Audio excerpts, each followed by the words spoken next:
Maintenance வந்து CrPC 125 கீழே வாங்குறது சிறந்ததா, டொமஸ்டிக் வயலன்ஸ் வழக்கின் கீழே வாங்குறது சிறந்ததா? ஆக்சுவலா செக்ஷன் 125 சிஆர்பிசியின் கீழே யார் யார் மெயின்டெனன்ஸ் வாங்கலாம் அப்படின்னா, அதாவது தன்னைத்தானே பாதுகாத்து கொள்ள முடியாத ஒருத்தர், அதாவது அவங்களுக்கு வந்து அவங்களுடைய பேசிக் நெசசிட்டிஸ் கூட அவங்களால பண்ண முடியல, அவங்கள்ட்ட பணம் இல்லை, அந்த மாதிரி இருக்கிறவங்க மட்டும்தான் கணவர்கிட்ட இருந்து அவங்க வந்து மெயின்டெனன்ஸ் கேட்க முடியும். அதாவது ஹஸ்பண்ட் ஒய்ஃப் மட்டும் சொல்றேன். கணவர்கிட்ட இருந்து அவங்க மெயின்டெனன்ஸ் கேட்கலாம். ஆனா அவங்களுக்கு வந்து இன்கம் இருக்கு, அவங்க ஒர்க் பண்றாங்க, படிச்சிருக்காங்க, அவங்களோட ஏர்னிங் கெப்பாசிட்டி இருக்கு, அவங்க கல்யாணத்துக்கு முன்னாடி ஒர்க் பண்ணிட்டு இருந்தாங்க, இந்த மாதிரி எல்லாம் இருந்ததுன்னா அவங்க கிட்ட வந்து அவங்க வந்து ஹஸ்பண்ட் கிட்ட இருந்து மெயின்டெனன்ஸ் வாங்குறது கஷ்டம்.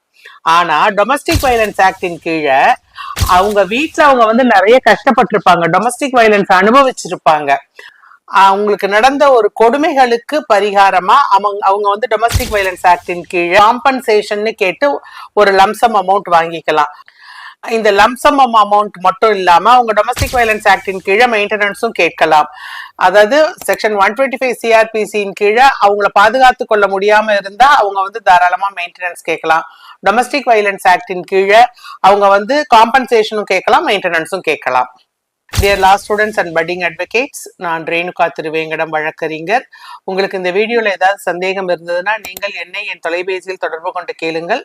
உங்கள் சந்தேகங்களுக்கு நான் பதில் சொல்கிறேன்.